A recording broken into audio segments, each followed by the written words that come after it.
Imagine abandonar um casamento de 15 anos por uma mulher 20 anos mais jovem, convencido de ter ganho a jogada final da vida. Encontra-se a celebrar no restaurante mais exclusivo da cidade, um templo de riqueza sussurrada chamado O Feitoria, sentindo-se invencível. E é então que a vê. A sua ex-esposa, a mulher tranquila que descartou, não está destruída. Está radiante, completamente transformada e imersa numa conversa íntima com um homem que poderia comprar a sua existência inteira com o troco do bolso. Este não é um simples encontro casual. É um murro no ego, uma história de arrependimento e o instante aterrador em que um homem, Marco Delgado, se apercebe de que não só perdeu a sua esposa, perdeu-se a si mesmo. O Feitoria era uma catedral de confiança amortecida. Não gritava a sua opulência, sussurrava no veludo pesado das cortinas, no espaçamento reverente entre as mesas e na forma como a luz das velas brincava com o brilho profundo do bar de Mogno. Era o tipo de lugar para onde Marco levava as mulheres que queria impressionar. Esta noite, essa mulher era Inês Novaes. Ela era deslumbrante. O seu cabelo loiro captava a luz como ouro fiado e o seu riso era uma melodia cuidadosamente calibrada para seduzir. Ela apertou a mão de Marco sobre o linho branco engomado.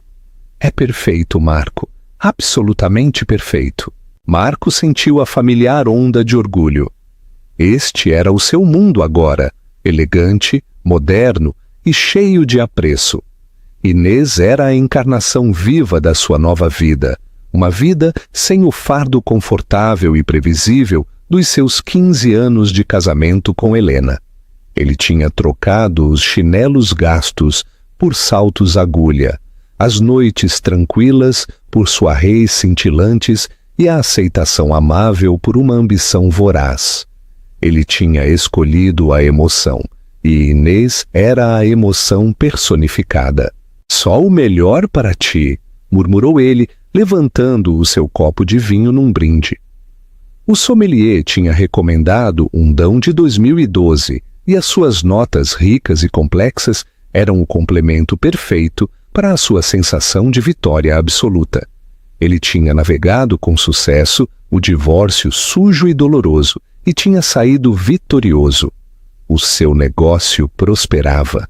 A sua nova parceira era uma década mais jovem do que a sua ex, e ele sentia uma vitalidade que não tinha tido em anos. O choque da realidade.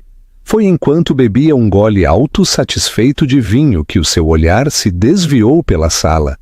E então, o seu mundo cambaleou sobre o seu eixo. Sentada numa mesa de canto isolada, banhada por uma suave poça de luz que parecia conceder-lhe um brilho quase etéreo, estava Helena. A sua Helena. Não, corrigiu-se ele de imediato, uma pontada aguda e amarga.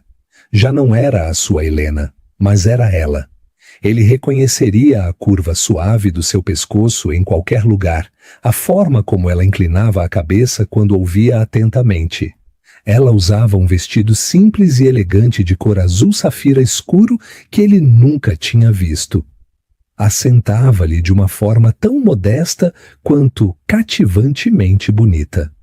O seu cabelo castanho, que costumava prender num coque prático, muitas vezes desalinhado, estava penteado em suaves ondas que emolduravam um rosto que ele mal reconhecia. O esgotamento que se instalara nas suas feições durante o último ano deles juntos tinha desaparecido. As leves linhas de preocupação à volta dos seus olhos tinham se desvanecido. Parecia serena, em paz, e não estava sozinha. O homem sentado em frente a ela dominava o espaço sem esforço. Não era jovem nem ostensivo, era algo muito mais formidável. Tinha o cabelo prateado nas têmporas, um rosto que falava de inteligência astuta e autoridade tranquila. e ele usava um fato feito à medida com o ar casual de um homem para quem tal luxo era apenas parte da paisagem.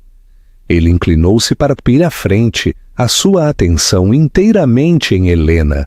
Um pequeno sorriso genuíno pairava nos seus lábios enquanto ela falava. Havia uma intimidade na forma como partilhavam o espaço, um silêncio confortável que dizia muito mais do que qualquer riso ruidoso. O coração de Marco começou a bater com um ritmo pesado e doloroso contra as costelas. O Dão, de repente, sabia a cinza. Marco, o que se passa? A voz de Inês, geralmente um som bem-vindo, foi uma intrusão aguda. Pareces ter visto um fantasma. Ele não conseguia tirar os olhos. É a Helena, disse ele, a sua própria voz a soar distante e oca. Inês seguiu o olhar dele, as suas sobrancelhas perfeitamente esculpidas a franzirem-se. A sua curiosidade inicial rapidamente se transformou numa familiar irritação possessiva. Oh, ela! Ela observou a cena, o vestido, o restaurante, o homem. Um vislumbre de algo agudo e inseguro atravessou o seu rosto antes de ela o mascarar. Bem, ela arranjou-se bem. Quem é o tipo mais velho? Eu não sei, respirou Marco. O homem riu de algo que Helena disse, um murmúrio baixo e agradável. Ele esticou-se por cima da mesa e, breve e suavemente, cobriu a mão dela com a sua. Não foi um agarrar ou uma exibição. Foi um gesto de profunda ternura. O sorriso de Helena, em resposta, foi luminoso. Era um sorriso que Marco não via há anos, uma expressão genuína e sem reservas de felicidade que o atingiu com a força de um impacto físico. Ele sentiu uma onda quente e feia de algo que se recusava a nomear como ciúme, a cobri-lo. Era possessividade. Era choque. Era uma raiva primitiva e territorial que não fazia sentido. Ele tinha sido quem se fora. Ele tinha sido quem lhe dissera que se tinham distanciado, que ele precisava de algo mais. Ele tinha se sentado na sala deles, rodeado pela vida que tinham construído, e a tinha desmantelado metodicamente com palavras clínicas e cortantes, enquanto ela chorava. E agora, aqui estava ela, não só a sobreviver, mas a prosperar. Num lugar como feitoria, com um nome que parecia poder comprar e vender toda a empresa de Marco como um passatempo de fim de semana, o empregado chegou com os seus aperitivos, uma delicada torre de tartar de atum para ele, vieiras seladas para Inês. A visão da comida revolveu-lhe o estômago. Não posso acreditar que ela esteja aqui, disse Inês, picando uma vieira com demasiada força. A voz dela tinha um tom áspero. Este é o nosso lugar. É um restaurante, não a nossa sala. Retorquiu Marco, as palavras mais cortantes do que pretendia. Ela levantou a cabeça, os olhos arregalados pela mágoa. O que é que se passa contigo? É só a tua ex-esposa. Tu foste quem quis o divórcio, lembras-te? Tu devias estar feliz por ela. Mas o seu tom implicava que devia ser tudo menos isso.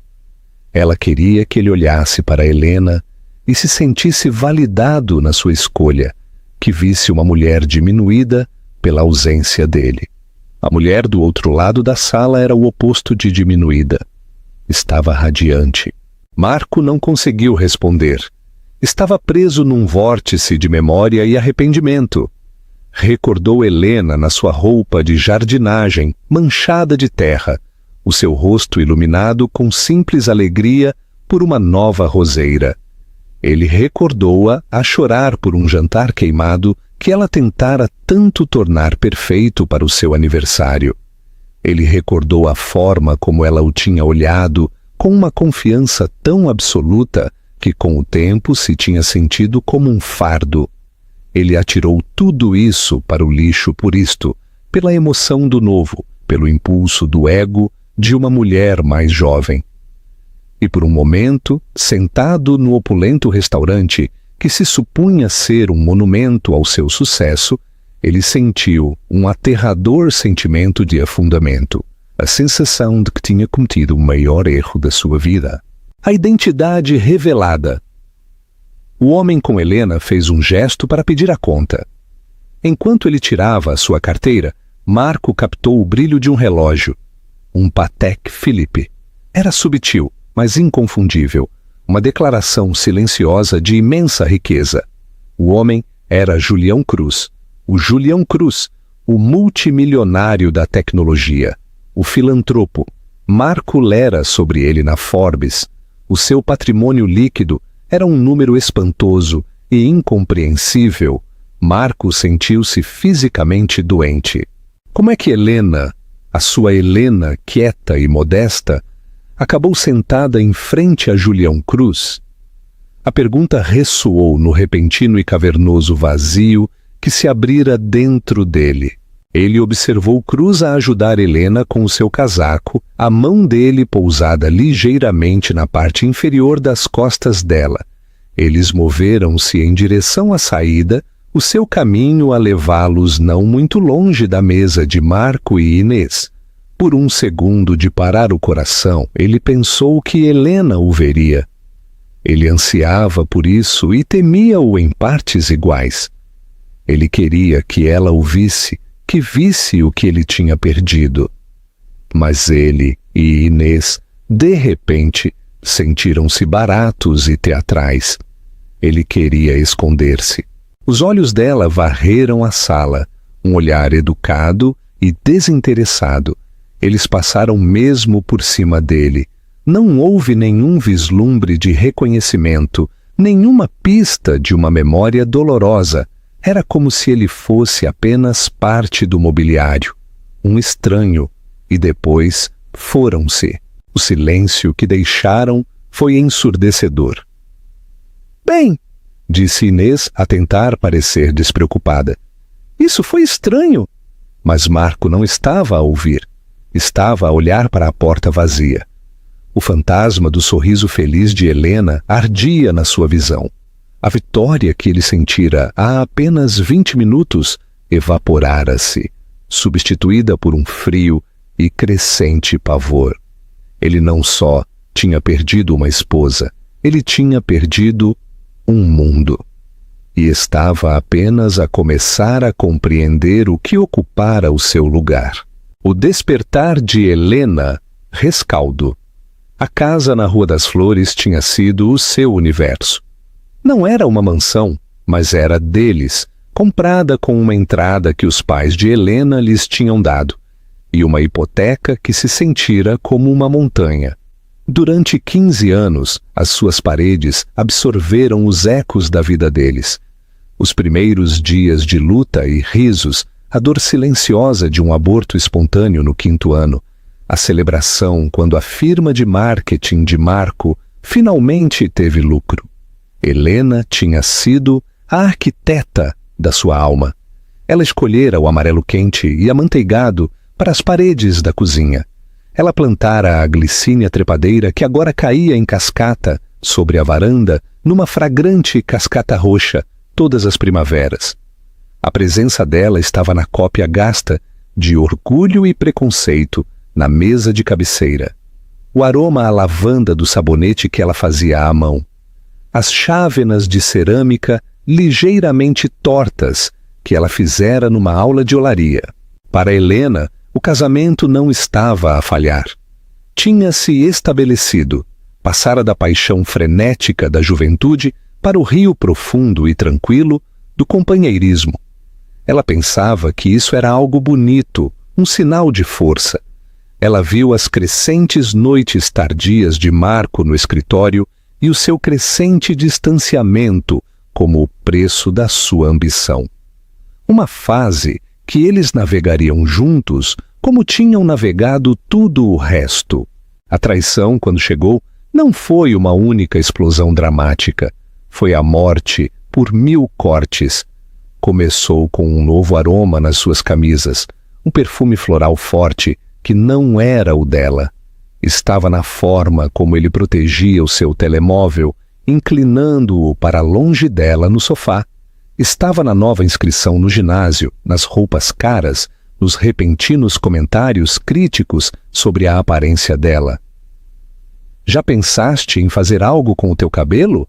Ele perguntara-lhe uma noite, os olhos a examiná-la com uma frieza distante e analítica que a fazia sentir-se como um móvel antiquado.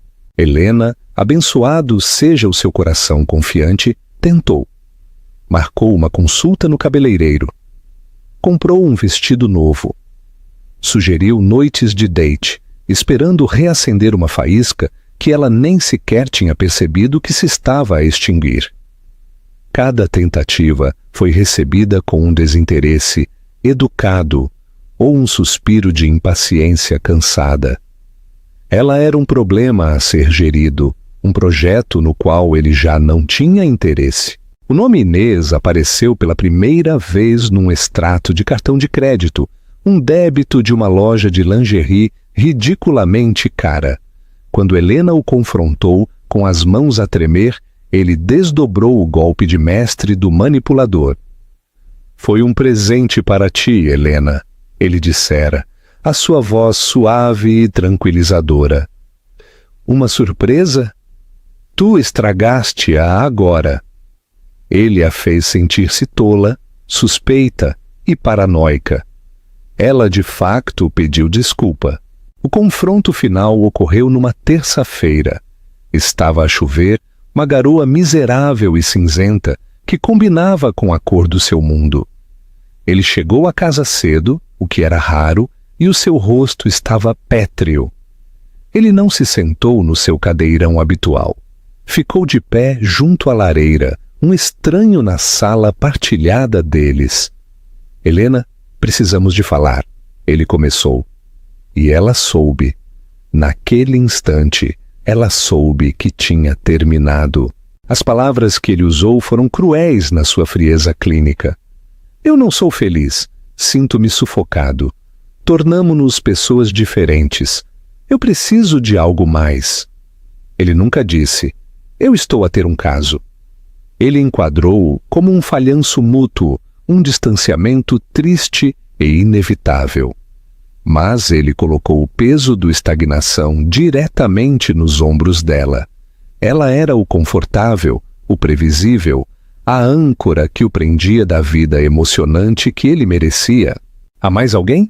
Ela finalmente sussurrou, as palavras a rasgarem-lhe a garganta. Marco teve a audácia de parecer ofendido. Isto não é sobre mais ninguém, Helena. É sobre mim, sobre a minha vida. Foi a anulação definitiva. A dor dela, os 15 anos deles, a história partilhada deles. Nada importava. Tudo era sobre ele. O caminho de volta. As semanas que se seguiram foram um borrão de advogados e logística. Marco foi implacavelmente eficiente. Ele queria que a casa fosse vendida. Queria que os bens fossem divididos. Queria que fosse feito rapidamente. Ele tinha uma nova vida à espera, e os restos da anterior eram um inconveniente. Helena sentiu como se estivesse a ser desmantelada, peça por peça, pelo homem que tinha prometido ser o seu parceiro em todas as coisas. No dia em que se mudou, ela encontrou um único cabelo loiro na lapela de um fato que ele deixara no armário. A verdade, dura e inegável, atingiu-a com a força de um assalto físico. Ele tinha mentido até ao fim. Toda a narrativa que ele tinha construído, da infelicidade dele, do distanciamento mútuo deles, era uma ficção projetada para o absolver de culpa. Ele não só a deixou, ele a enganou, mentiu e traiu da forma mais fundamental possível. Depois de o divórcio ser finalizado e a casa ser vendida, Helena encontrou-se à deriva. Mudou-se para um apartamento pequeno e estéril, que cheirava a tinta fresca e solidão. A sua identidade tinha se entrelaçado tanto com a de Marco, com o seu lar, com a vida que pensava que estavam a construir, que ela já não sabia quem era sem ele. Ela era apenas a ex-esposa de Marco, algo descartado. Alguns dias, a dor era um peso físico que a mantinha na cama. Outros dias era uma raiva ardente e em lume brando que não tinha saída. Ela caminhava pela cidade e via casais de mãos dadas, e um abismo de perda se abria debaixo dela. Viu o rosto sorridente de Marco nas redes sociais, fotos dele e Inês em férias na Madeira, em galas, a viver a vida vibrante que ele alegara precisar. Cada foto era um punhal fresco de dor, uma confirmação da sua própria insuficiência.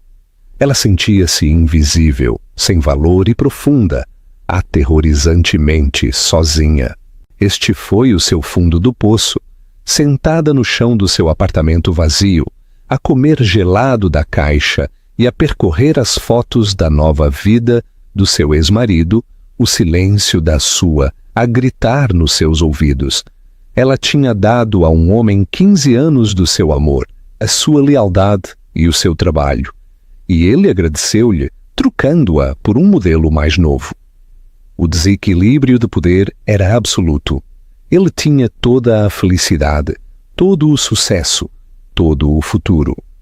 Ela não tinha nada além de memórias que tinham sido envenenadas retroativamente. Foi nessa escuridão tranquila, rodeada pelos destroços do seu passado, que se acendeu uma pequena faísca desafiadora. Foi o mais leve vislumbre de raiva, não em relação a Marco, mas em relação a si mesma.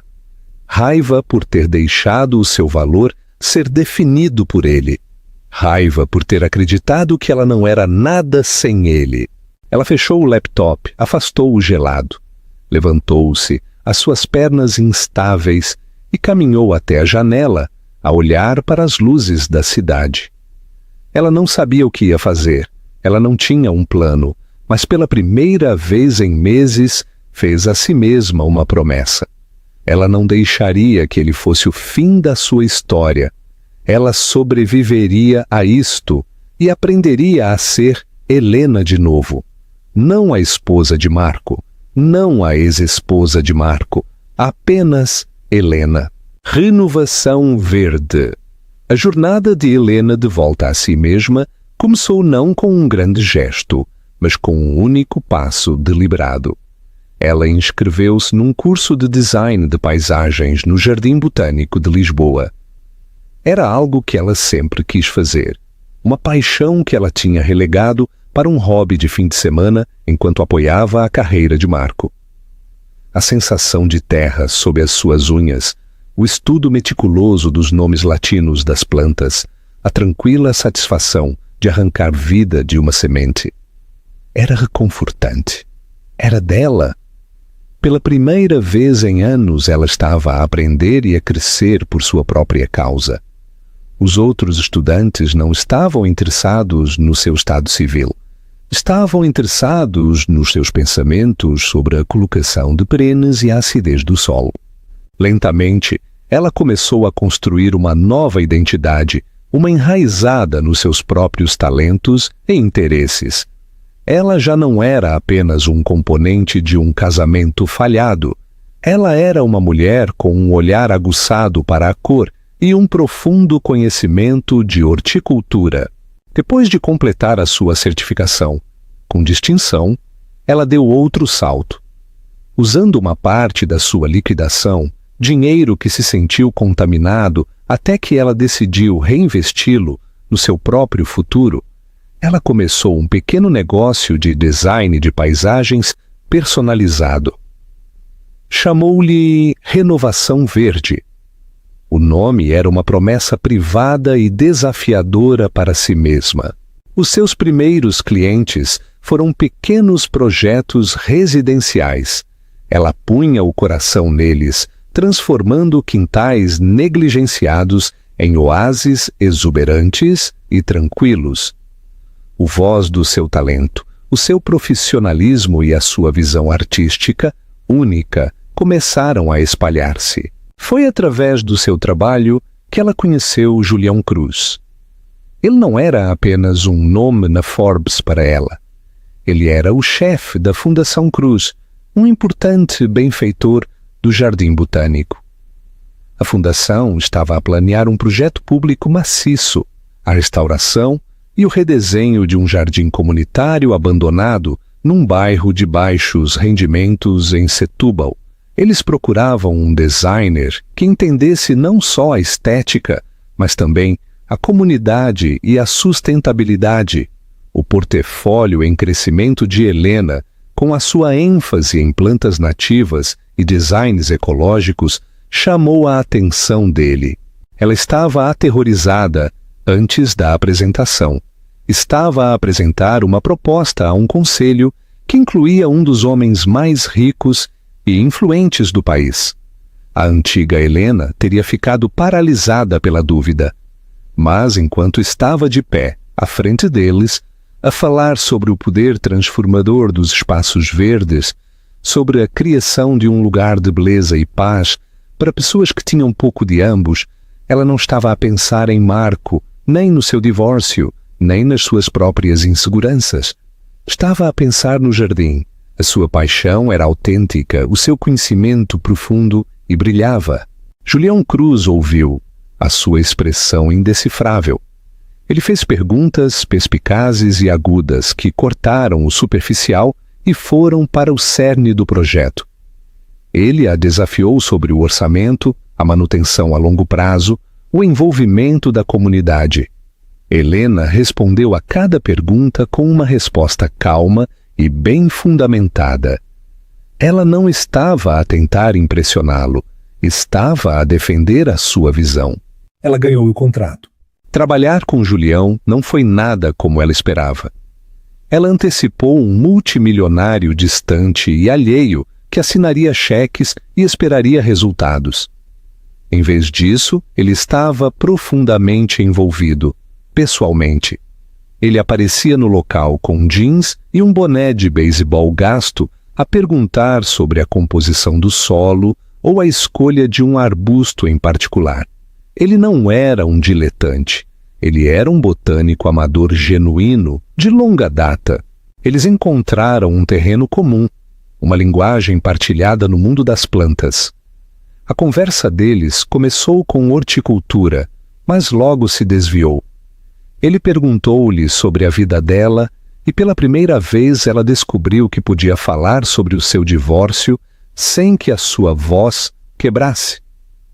Ela não o enquadrou como uma tragédia. Ela falou dele como um catalisador doloroso, mas necessário para a vida que estava a construir agora. Ela descobriu que Julião, apesar de toda a sua imensa riqueza e poder, era um homem marcado por uma tranquila solidão. A vida dele era uma fortaleza de advogados, assistentes e membros do conselho. Ele estava rodeado de pessoas que queriam algo dele. Em Helena, ele encontrou alguém que não queria nada. Ela era apaixonada pelo seu trabalho e tratava-o não como um multimilionário, mas como um colaborador. Ele sentiu-se atraído pela sua resiliência, a sua força tranquila e a sua completa falta de artifício. Tu nunca pareces impressionada com nada disto, disse ele uma tarde, apontando vagamente para o seu carro, um elegante Bentley preto, à espera de o levar. Helena sorriu, limpando uma mancha de terra da bochecha. É um carro bonito, Julião, mas não é tão bonito como aquele bordo japonês que plantamos esta manhã. Um é construído, o outro cresce. Esse foi o momento em que a relação deles mudou. Ele começou a convidá-la para jantar depois das suas visitas ao local, ostensivamente para discutir o projeto. Mas a conversa, inevitavelmente, tornava-se mais pessoal. Ele falou do seu próprio casamento falhado, anos atrás, com uma mulher que só tinha amado o seu status. Ele falou do isolamento que vinha com o seu sucesso. Ele a viu não como uma vítima, nem como um projeto, mas como uma igual. O desequilíbrio de poder que definia o mundo dele e que a tinha esmagado no seu, simplesmente não existia entre eles. Eles eram apenas duas pessoas que encontravam consolo na companhia um do outro. Quando ele a convidou para jantar no Feitoria, ela hesitou. Era o tipo de lugar que Marco teria adorado, o tipo de lugar que representava tudo o que ela pensava ter perdido. Mas Julião não era Marco, e ela não era a mulher que costumava ser. Eu adoraria, disse ela, e ela falou a sério, vestindo o vestido de Safira naquela noite. Ela não sentiu que estava a vestir um disfarce. Sentiu-se como ela mesma, a mulher que tinha construído um negócio do zero, a mulher que podia comandar uma sala de reuniões com a sua tranquila experiência, a mulher que estava a criar algo bonito e duradouro para uma comunidade. Quando Julião lhe pegou na mão por cima da mesa, não foi um gesto de posse, foi um gesto de conexão. Ela sentiu-se vista, valorizada e respeitada por exatamente quem ela era. Ela não fazia ideia de que o seu ex-marido estava sentado do outro lado da sala, a ver o seu próprio mundo cuidadosamente construído a desmoronar-se. Ela não o viu porque já não estava à procura dele. O seu olhar estava fixo em frente, no promissor futuro verde que ela estava a plantar para si mesma.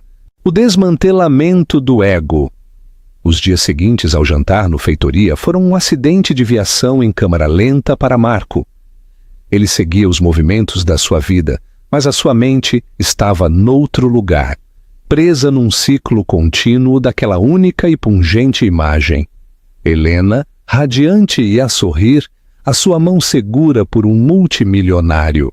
O seu apartamento elegante e minimalista, outrora uma fonte de orgulho, agora parecia frio e estéril. As linhas nítidas e a paleta monocromática pareciam troçar dele, um testemunho de uma vida que valorizava a superfície acima da substância. A tagarelice constante de Inês, que ele costumava achar animada, agora lhe irritava os nervos.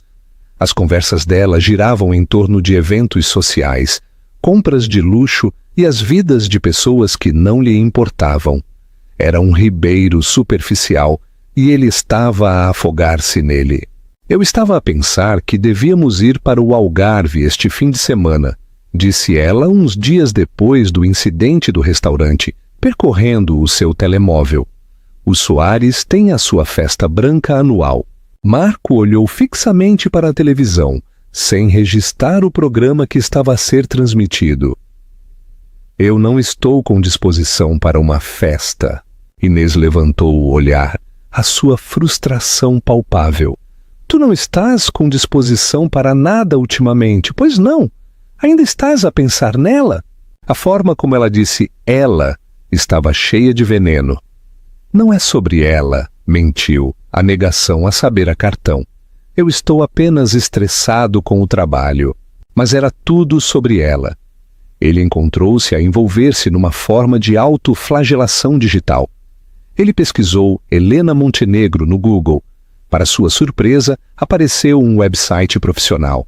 Renovação Verde. Ele clicou, o seu coração a bater. O site era lindo, elegante, limpo e cheio de fotografias impressionantes do seu trabalho. Havia pátios banhados pelo sol, vibrantes canteiros de flores e serenos jardins de rocha zen. Ele leu a página Sobre Nós, o seu estômago a torcer-se a cada palavra. Detalhava a sua certificação do Jardim Botânico, a sua filosofia de design sustentável, a sua paixão por criar santuários pessoais. Esta era uma profissional completamente formada e bem-sucedida. Esta não era a esposa amadora de que ele se lembrava. Depois ele viu a secção Nas Notícias. Havia um link para um artigo numa prestigiada revista de arquitetura sobre o novo projeto de jardim comunitário da Fundação Cruz.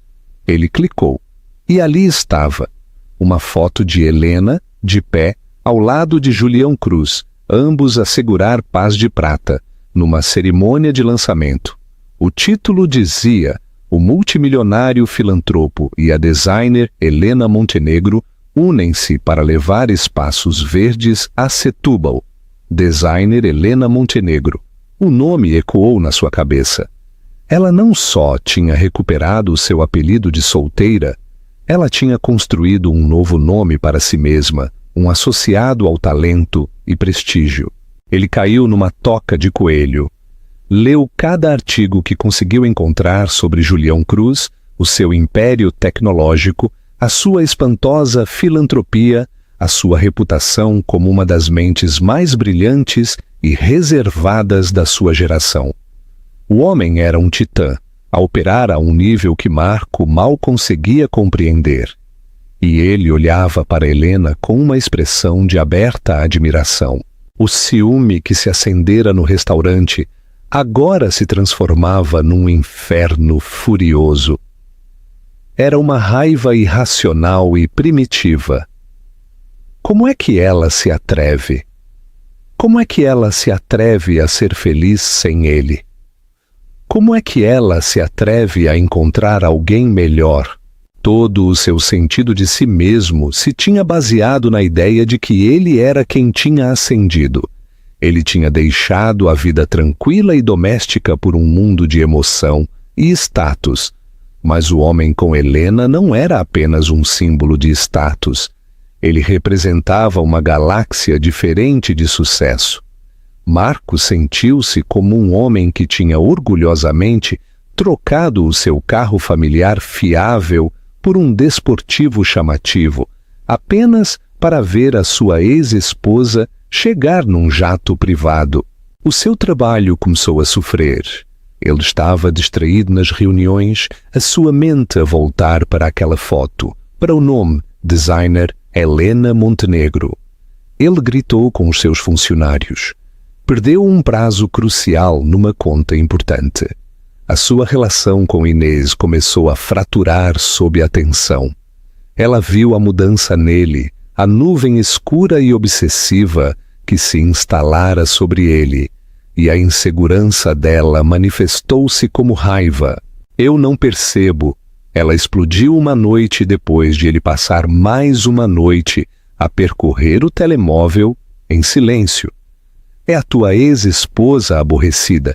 Quem se importa se ela arranjou um velho rico? Ele provavelmente está apenas a usá-la. Tu és quem ela realmente amava. Tu és quem ela perdeu. As palavras dela destinavam-se a acalmar o seu ego, a colocá-lo de volta no seu pedestal. Mas tiveram o efeito oposto. Ele conhecia Helena. Ele conhecia a sua integridade. Ela não estaria com um homem que ela não respeitasse e quisesse genuinamente, e chamá-la de aborrecida era ridículo agora. A mulher que ele tinha visto era equilibrada e elegante. As palavras de Inês apenas realçavam o abismo entre a mulher que ela queria que Helena fosse e a mulher que Helena realmente era. Tu não sabes nada sobre ela, disse ele friamente. Eu sei. Ela é a razão pela qual estás a agir como um idiota miserável, retorquiu Inês, os olhos cheios de lágrimas. Eu desisti de tudo por ti. Eu fui quem esteve lá para ti quando estavas tão infeliz no teu casamento. Esta é a minha recompensa? Ser castigada porque ela arranjou um sugar daddy? A frase sugar daddy fê-lo encolher-se. Era um descarte barato e vulgar do que ele tinha visto. O que ele tinha visto era conexão, ternura, respeito. Coisas que estavam subitamente e notoriamente ausentes na sua própria vida. Ele sentiu uma necessidade desesperada e avassaladora de falar com Helena. Ele nem sabia o que queria dizer. Queria felicitá-la, gritar com ela, perguntar-lhe como é que ela o fez. Ou queria simplesmente ouvir a voz dela e ver se ainda conseguia encontrar um rastro da mulher que ele conhecera. A mulher que outrora o olhara como se ele fosse o centro do universo. O pedido de desculpas. Tarde demais. Ele encontrou o número da Renovação Verde no website dela. Olhou para ele durante muito tempo, o polegar a pairar sobre o botão de chamada. O seu coração batia forte. Esta era uma ideia terrível. Era intrusiva. Era egoísta. Ele pressionou o botão. Tocou 2 vezes e depois uma voz fria e profissional atendeu. Renovação Verde, Helena a falar. A respiração dele falhou. Ele esperava uma recepcionista. Ele tinha todo um discurso preparado para um porteiro. Mas era ela. A voz dela era a mesma, mas diferente. Mais calma, mais segura. A ligeira hesitação de que se lembrava tinha desaparecido. Helena! Ele conseguiu dizer, a sua própria voz a soar fraca e desconhecida. Houve uma pausa do outro lado da linha, um silêncio tão profundo que ele pôde sentir os anos da história deles a precipitarem-se no vazio. Marco! Disse ela. Não foi uma pergunta, foi uma declaração, um reconhecimento plano e tranquilo. E naquela única palavra, ele ouviu a vasta e intransponível distância que agora jazia entre eles. Como é que conseguiste este número? A voz de Helena estava perfeitamente nivelada, sem trair emoção. Era a voz que ela usava com empreiteiros que estavam atrasados. Educada, mas firme, com um subtexto de aço. Está no teu website, gaguejou Marco, sentindo-se deslocado. Para o teu negócio, Renovação Verde. Parece muito bem-sucedido. Parabéns! As palavras pareceram desajeitadas e inadequadas. Obrigada, disse ela. O silêncio estendeu-se novamente, tenso e desconfortável. Ela não o ia ajudar. Ela não ia preencher o vazio com conversa educada, como a velha Helena faria. Ela estava à espera que ele declarasse o seu propósito. Vi-te! Ele finalmente soltou, na outra noite no feitoria. Já vi, disse ela, apenas 2 palavras, mas continham um mundo de significado. Já vi que estiveste lá, já vi que me viste, e vejo que te afetou o suficiente para me fazeres ligar. Tu parecias feliz, disse ele, e a admissão pareceu-lhe engolir vidro. Desta vez a resposta dela foi mais suave, com o mais ligeiro toque de algo que podia ter sido surpresa, ou talvez pena. Eu sou Marco. A verdade simples e sem adornos disso foi mais devastadora do que qualquer acusação que ela lhe pudesse ter lançado. Ele esperava raiva, amargura ou até mesmo uma satisfação arrogante. Ele estava preparado para uma luta. Ele não estava preparado para a paz dela. Com ele?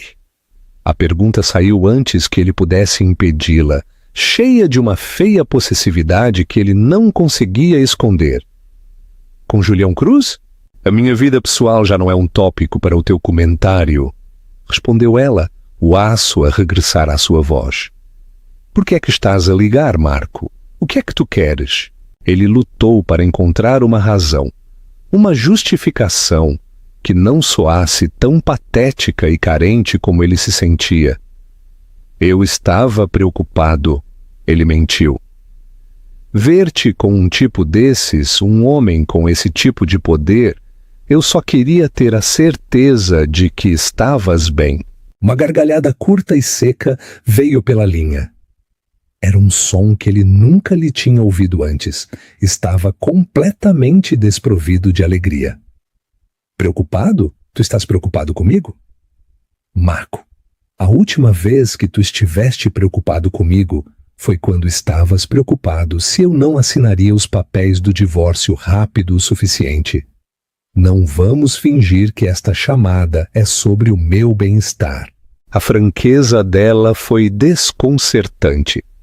A velha Helena teria andado nas pontas dos pés à volta do conflito, a tentar acalmar o ego dele, mesmo enquanto ele a estava a magoar. Esta Helena segurou-lhe um espelho, e o reflexo Não era lisonjeiro. Isso não é justo, protestou ele fracamente. Justo? Ela retorquiu. E agora, pela primeira vez, um vislumbre da velha dor afiada entrou na sua voz. Justo foi tu me dizeres que o nosso casamento estava a falhar porque eu me tinha tornado demasiado confortável quando tu estavas a dormir com a tua assistente de 25 anos.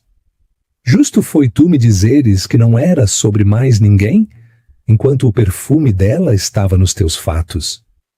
Justo foi tu me fazeres sentir que eu era quem tinha falhado para que tu pudesses dormir à noite. Nunca mais me fales sobre o que é justo e sobre o que... Cada palavra era um dardo perfeitamente apontado a atingir o coração do seu auto-engano. Ele não tinha defesa. Era tudo verdade. Eu lamento, Helena, sussurrou ele. O pedido de desculpa a soar oco até aos seus próprios ouvidos. Eu sei que eu lidei mal com as coisas. Lidaste mal com as coisas? Ela repetiu, a sua voz incrédula. Tu não lidaste mal com as coisas, Marco. Tu desmantelaste sistematicamente o meu sentido de autoestima para a tua própria conveniência. Tu não só deixaste um casamento, tu tentaste queimar a casa inteira comigo lá dentro. A única coisa que tu calculaste mal foi a minha capacidade de encontrar o meu próprio caminho para fora das cinzas. Ele ficou em silêncio, atordoado pela força das palavras dela. Esta era a conversa que eles deviam ter tido há 2 anos, mas ele não o tinha permitido. Ele tinha controlado a narrativa e ela tinha estado demasiado destruída para ripostar. A mulher para quem tu pensas que estás a ligar já não existe, continuou ela, a sua voz a suavizar-se novamente, a raiva a recuar para uma resolução cansada. Tu a destruíste e eu passei a maior parte de 1 ano a lamentá-la. Mas depois eu percebi uma coisa. Tu não me destruíste, tu apenas destruíste a versão de mim que foi projetada para te agradar. A versão de mim que colocou as tuas ambições à frente das minhas, que media a minha felicidade pelo grau do teu contentamento. E eu tenho de ser honesta, Marco. Eu não sinto muito a falta dela. Uma buzina de carro soou ao fundo do lado dela. Ele estava sentado no seu BMW estacionado, o motor desligado, o luxuoso interior de couro a parecer-lhe uma jaula. Eu nunca soube que queria ser designer de paisagens, disse ele em voz baixa. Foi uma coisa estúpida de se dizer, mas era a única coisa em que eu conseguia pensar. Tu nunca perguntaste, respondeu ela simplesmente. Eu sou feliz agora, Marco, genuinamente. E a minha felicidade não tem absolutamente nada a ver com o dinheiro de Julião ou o status dele. Tem a ver comigo. Tem a ver com o facto de que eu acordo todas as manhãs, numa vida que eu construí nos meus próprios termos. Julião faz parte dessa vida, porque ele me vê, a mim, a pessoa que eu sou agora, não o fantasma de quem eu costumava ser. Ele respeita o meu trabalho, ele defende a minha independência, ele não tenta diminuir-me para se sentir maior. A acusação não dita pairava no ar entre eles. Como tu fizeste? Eu tenho de ir, disse ela, a voz suave novamente. Eu tenho uma reunião com um cliente. Por favor, não voltes a ligar para este número, Marco. Não sobrou nada para ser dito entre nós. Sinceramente, espero que encontres o que estás à procura. Adeus. E com isso, ela desligou. Marco sentou-se no silêncio do seu carro, o telemóvel ainda colado à sua orelha. Sentiu como se tivesse sido despido. Cada mentira que ele tinha dito a si mesmo, cada justificação cuidadosamente construída, arrancada. Ele pensou que era ele quem tinha escapado de um mundo moribundo para um melhor. Mas naquele momento, ao ouvir o ar morto na linha, ele percebeu que era ele quem estava preso. Preso numa vida superficial, com uma mulher que ele não respeitava, assombrado pela memória de uma mulher que ele nunca tinha conhecido verdadeiramente, uma mulher que tinha reconstruído o seu mundo sem ele, e ao fazê-lo, tinha se tornado mais magnífica do que ele poderia ter imaginado. O desequilíbrio de poder tinha se invertido tão completamente que o fazia sentir tonto. Ele era o que olhava para cima a partir do fundo, e ela estava a voar. O gesto vazio. A chamada telefônica com Helena foi um evento sísmico que enviou ondas de choque por todos os cantos da vida de Marco. O seu mundo cuidadosamente curado começou a rachar. A primeira e mais óbvia fratura foi a sua relação com Inês. Ela estava à espera dele quando ele chegou à casa, com os braços cruzados, o rosto uma máscara de fúria impaciente. Onde é que estiveste? E com quem estavas a falar durante 1 hora no teu carro? Era ela? Tu ligaste-lhe, não foi? O velho Marco teria mentido, apaziguado e suavizado as coisas. O novo Marco, quebrado, não tinha energia. Sim, eu liguei-lhe, disse ele, a passar por ela em direção à cozinha e a tirar uma garrafa de uísque do armário. Inês seguiu, a voz a subir com incredulidade e raiva. Estás a gozar comigo? Depois de tudo o que eu disse. O que é que se passa contigo, Marco? O que é que estás a tentar fazer? Reconquistá-la? Ele serviu uma quantidade generosa de licor num copo, o líquido âmbar a salpicar por cima do bordo. Eu não sei o que estou a fazer. Bem, é melhor descobrires, guinchou ela, porque eu não vou ficar sentada a ser a tua segunda opção enquanto tu tens uma espécie de crise de meia-idade por causa da tua ex-esposa aborrecida que ganhou a lotaria. A palavra aborrecida atingiu um nervo. Ela não é aborrecida, disse ele, a voz baixa e perigosa. Ela é uma empresária bem-sucedida. Ela está a reconstruir um jardim em Setúbal. Ela é impressionante. Inês olhou para ele, a boca aberta. O olhar no rosto dela era de absoluta traição. Ele estava a defender Helena. Para ela, foi uma violação do pacto tácito que eles tinham feito. O pacto de que Helena era o passado, o erro, a mulher menor. Impressionante, retorquiu ela finalmente.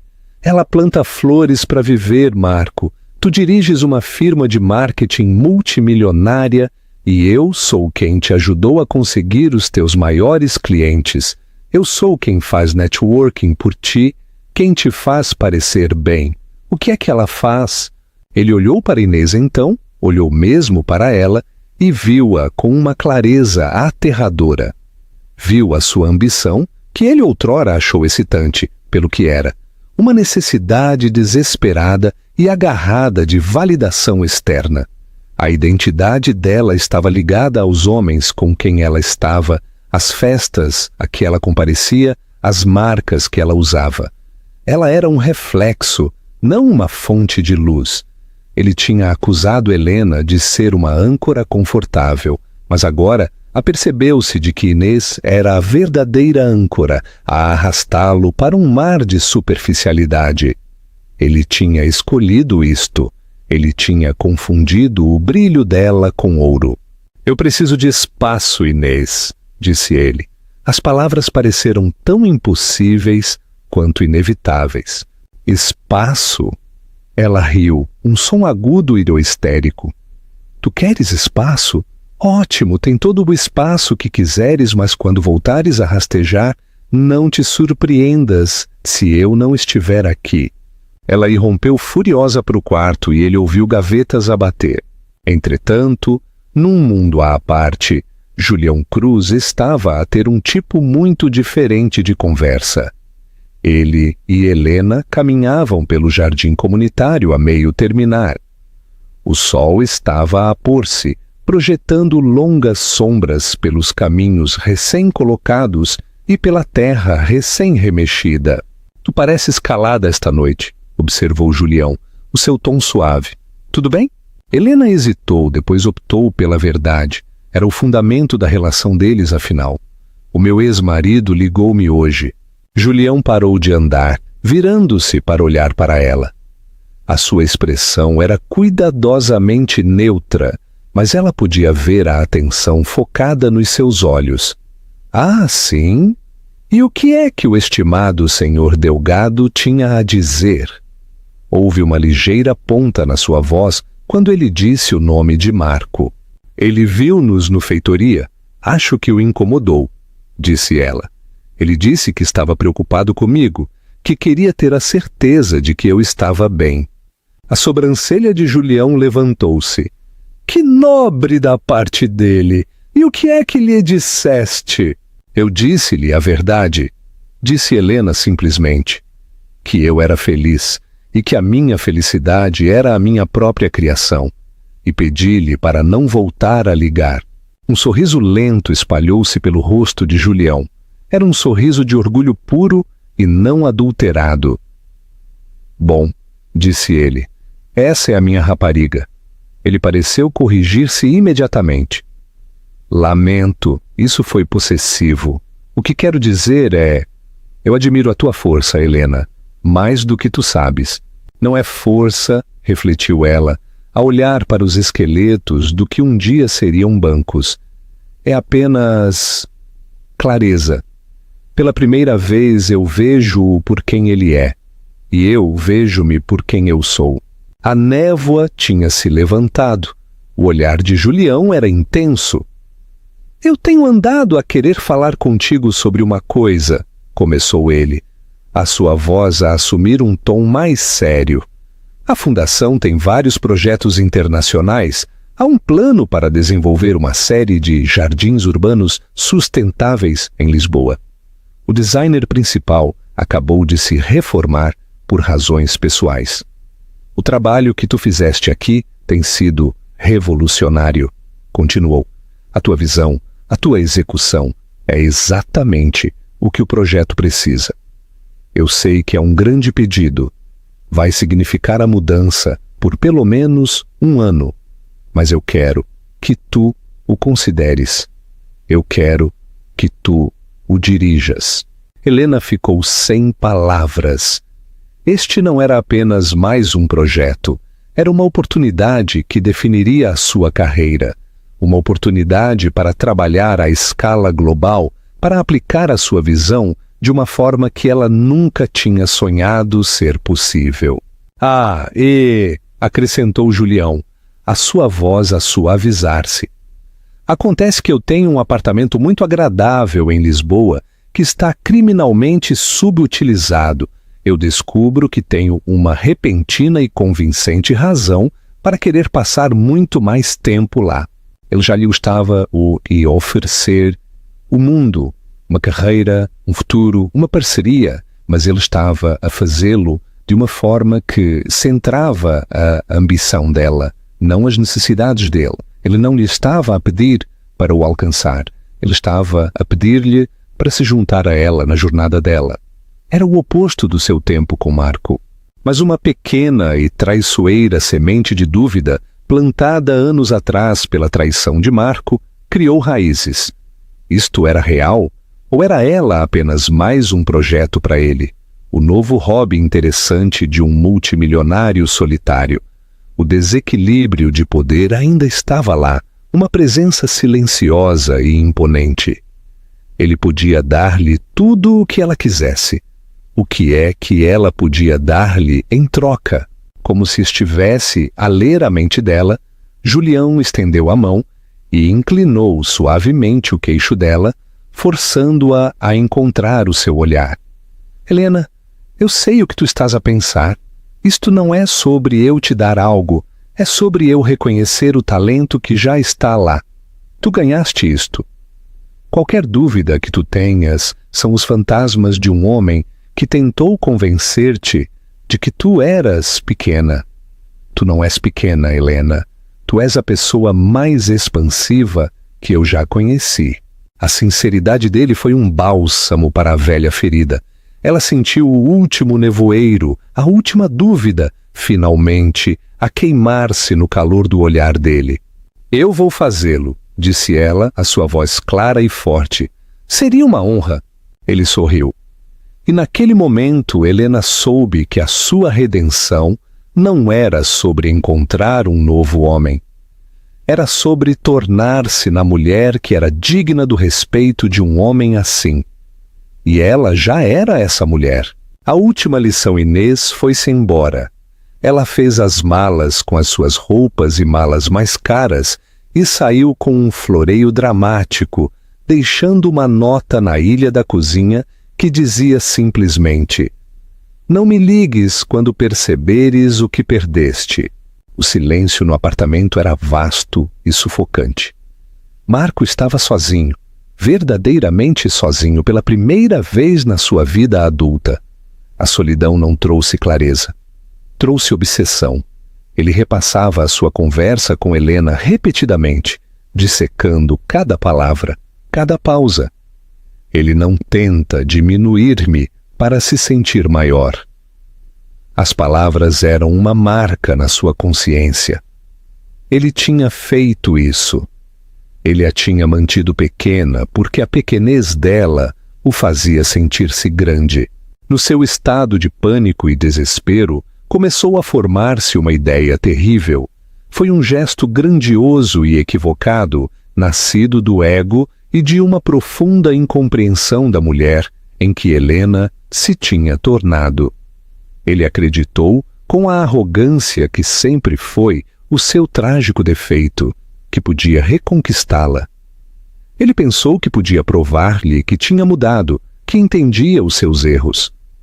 Ele mostrar-lhe-ia que ele também podia ser o homem que ela queria, um homem que apoiasse os seus sonhos. Ele sabia sobre o projeto do jardim comunitário. Ele tinha visto os artigos. Ele decidiu que se tornaria o maior benfeitor dela.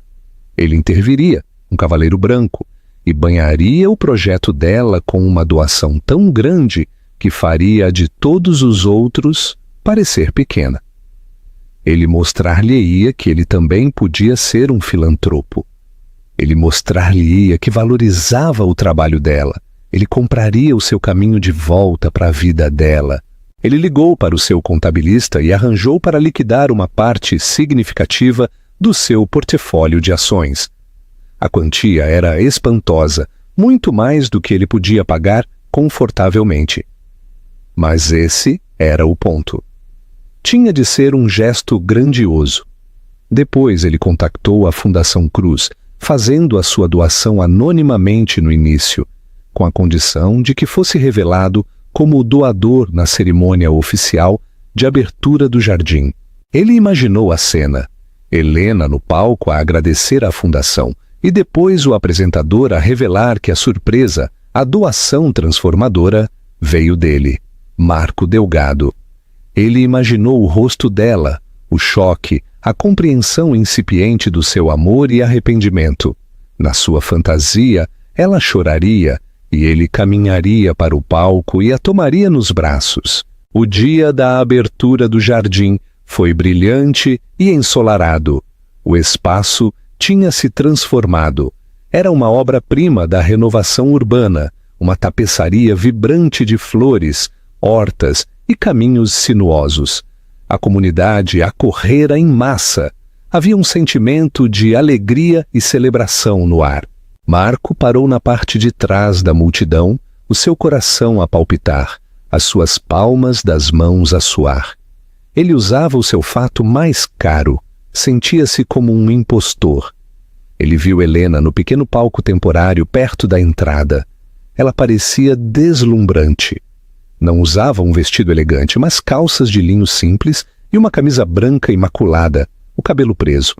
Ela parecia forte, capaz e feliz. Ela estava a rir com uma vereadora da cidade. Julião Cruz estava lá, claro, de pé, ligeiramente ao lado dela. Ele não estava no palco. Estava no meio da multidão, a olhar para ela com uma expressão de orgulho calmo e profundo. Ele a estava a deixar ter o seu momento. O gesto era tão simples, tão altruísta, que se sentiu como uma adaga no coração de Marco. A cerimônia começou. A vereadora falou. O líder comunitário falou. E depois foi a vez de Helena. Ela aproximou-se do microfone e um silêncio caiu sobre a multidão. Ela não fez um discurso formal e aborrecido. Ela falou do coração. Ela falou sobre o poder de uma semente, a importância de ter um lugar para respirar numa cidade de cimento. Agradeceu à comunidade pelo seu trabalho, aos voluntários pelo seu tempo. A sua voz estava cheia de uma paixão que era cativante.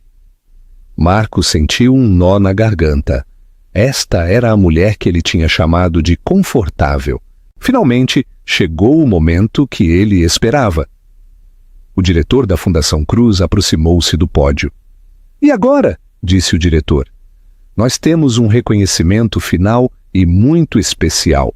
Este projeto foi possível graças a muitos doadores generosos, mas recebemos uma contribuição anônima de última hora que foi tão significativa que nos permitirá financiar a manutenção e programação deste jardim durante os próximos 10 anos. O doador desejava ser revelado hoje. Estamos incrivelmente gratos ao senhor Marco Delgado. Um aplauso educado e disperso percorreu a multidão. O nome de Marco não significava nada para a maioria deles. Ele deu um passo em frente conforme planeado, com um sorriso tenso e praticado no seu rosto. Ele caminhou em direção ao palco. Ele olhou diretamente para Helena. O rosto dela registrou um vislumbre de choque. Sim, mas não foi o choque que ele imaginou. Não foi espanto ou amor incipiente. Foi uma decepção fria e profunda. A sua expressão endureceu. A luz nos olhos dela diminuiu. Ela olhou para ele como se ele fosse um inseto particularmente desagradável que se tinha arrastado para cima do seu cobertor de piquenique. Ela pegou no microfone novamente. A sua voz estava firme, mas gélida. Em nome da Fundação e da comunidade, agradecemos ao Sr. Delgado pela sua inesperada contribuição. A forma como ela disse, inesperada, fê-lo soar como indesejada. Depois ela dirigiu o seu olhar para a multidão, descartando-o completamente. Mas o verdadeiro crédito por este jardim não pertence a nenhum grande cheque. Pertence a cada pessoa que arrancou uma erva daninha, a cada criança que plantou uma semente, a cada idoso que partilhou a sua sabedoria de jardinagem. Este é o vosso jardim. A multidão irrompeu num aplauso estrondoso e genuíno. Marco ficou imóvel, congelado, na lateral do palco. Ele estava invisível. O seu grande gesto, o seu cheque maciço e sacrificial, tinha sido reduzido a uma nota de rodapé. Ele não comprou o seu caminho de volta. Ele apenas conseguiu provar que ainda não entendia. Ele pensou que podia resolver um problema do coração com um problema do portfólio. Ele tentou fazer com que o dia fosse sobre ele, e ela devolveu-o com graça e aço à comunidade. Julião Cruz moveu-se pela multidão e subiu ao palco, não para o microfone, mas para o lado de Helena. Ele não a tocou, mas a sua presença era um escudo. Ele olhou para Marco não com raiva, mas com uma espécie de pena clínica. Era o olhar de um rei a observar um bobo da corte que acabara de se ridicularizar. Naquele momento, sob o sol brilhante e implacável, Marco Delgado finalmente entendeu. Tinha acabado. Tinha acabado há muito tempo. Ele não só tinha perdido a sua esposa, ele tinha perdido a oportunidade de ser digno da mulher em que ela se tinha tornado. O seu dinheiro não valia nada ali. O seu grande gesto era vazio. Ele virou-se e afastou-se, o som da celebração alegre do mundo, para o qual ele nunca mais poderia entrar, a persegui-lo pela rua. O longo caminho para casa. O caminho de regresso do jardim foi a caminhada mais longa da vida de Marco. O fato que se tinha sentido como uma armadura agora parecia um disfarce de palhaço. Os sons da cidade, o trânsito, as sirenes, a tagarelice, eram uma cacofonia que refletia o caos na sua cabeça. Ele tinha orquestrado a sua própria humilhação pública. Ele tentou comprar o passado apenas para que o presente lhe fechasse a porta na cara com uma finalidade tranquila e digna. Ele não voltou para o seu apartamento, não conseguia encarar o silêncio, o persistente aroma do perfume de Inês, o fantasma de uma vida que se tinha construído sobre uma base de mentiras. Ele acabou num bar de hotel anônimo a quilômetros do seu bairro, a beber o mesmo uísque que bebia há semanas. Mas desta vez, ele não estava a alimentar a sua obsessão. Estava a lavar a pílula amarga da verdade. Helena não o amava, não o odiava. Ela estava, de uma forma muito mais dolorosa, indiferente a ele. Ele era uma nota de rodapé na história dela, um capítulo fechado, a nova vida dela, o sucesso dela, a felicidade dela. Nada disso era uma atuação para benefício dele, era real. E ele não tinha lugar nela. O seu telemóvel vibrou. Era Inês. "Eu soube do teu pequeno truque no jardim", dizia o texto. "Patético! Acho que perdeste-nos a nós as duas agora." Ele olhou para a mensagem e pela primeira vez não sentiu nada. Nem raiva, nem arrependimento. Apenas um vasto vazio.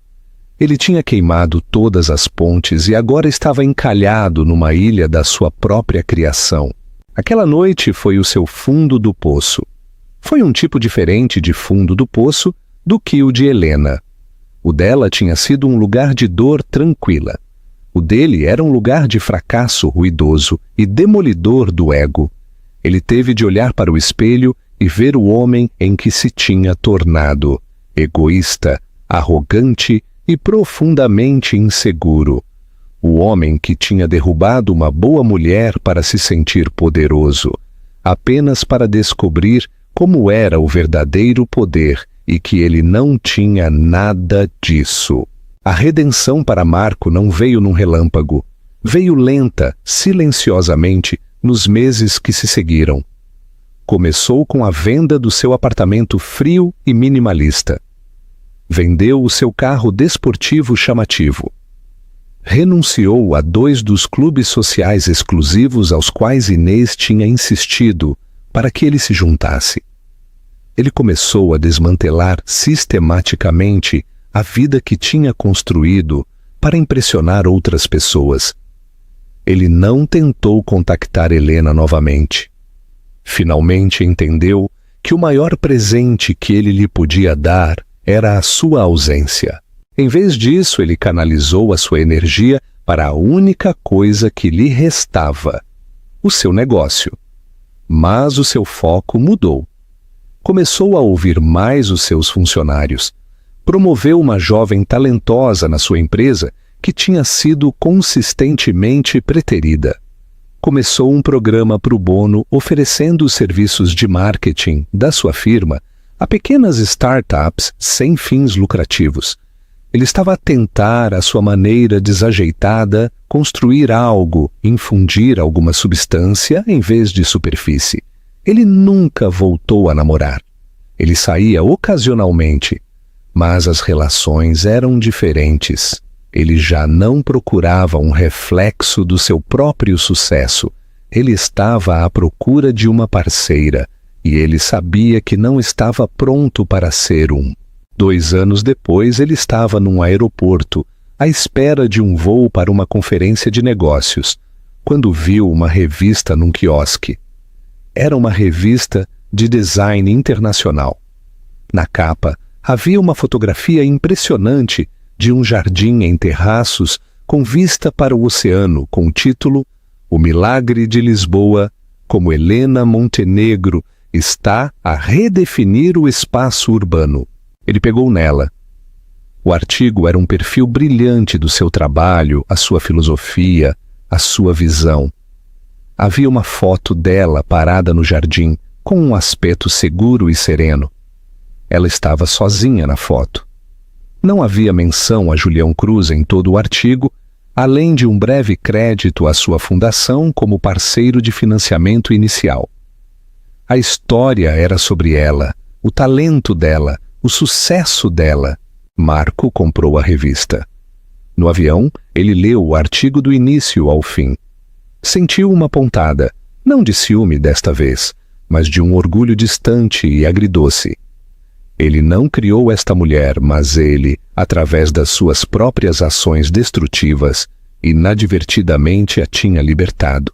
Ele tinha sido o catalisador da sua magnífica transformação. Ele fechou a revista e olhou pela janela para as nuvens lá embaixo.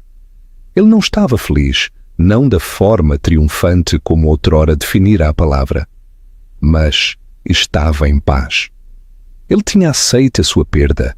Ele tinha aceite os seus erros. Estava a viver uma vida mais tranquila, mais pequena, mais honesta. A sua redenção não era sobre reconquistá-la. Não era sobre encontrar um novo amor. Era sobre, finalmente, aprender, dolorosamente, a viver consigo mesmo. Foi a aceitação tranquila de que a história deles não foi um grande romance, mas um aviso. E nessa aceitação, ele encontrou uma pitada de graça. Ele perdeu o mundo que pensava querer, apenas para encontrar o chão pequeno e sólido de uma vida que ele realmente poderia merecer. E assim, o grande gesto de Marco tornou-se a sua maior lição. Ele aprendeu que não se pode comprar respeito e não se pode apagar a traição com um cheque. A história de Helena ensina-nos que a nossa força mais profunda é muitas vezes forjada na nossa dor mais profunda, e que o verdadeiro valor não é encontrado em quem tu estás, mas em quem tu te tornas. A redenção dela não foi encontrar um multimilionário, foi encontrar-se a si mesma. O que pensaste da jornada de Marco e da incrível transformação de Helena? Com quem é que te identificaste no final? Deixa os teus pensamentos nos comentários abaixo. Nós lemos todos. Se esta história ressoou contigo, por favor, deixa um gosto neste vídeo para nos avisares que queres mais conteúdo como este. E não te esqueças de partilhar com alguém que possa precisar de ouvir esta mensagem. O mais importante, clica no botão de subscrever e ativa as notificações para nunca perderes a nossa próxima história. Obrigado por assistires. Obrigado.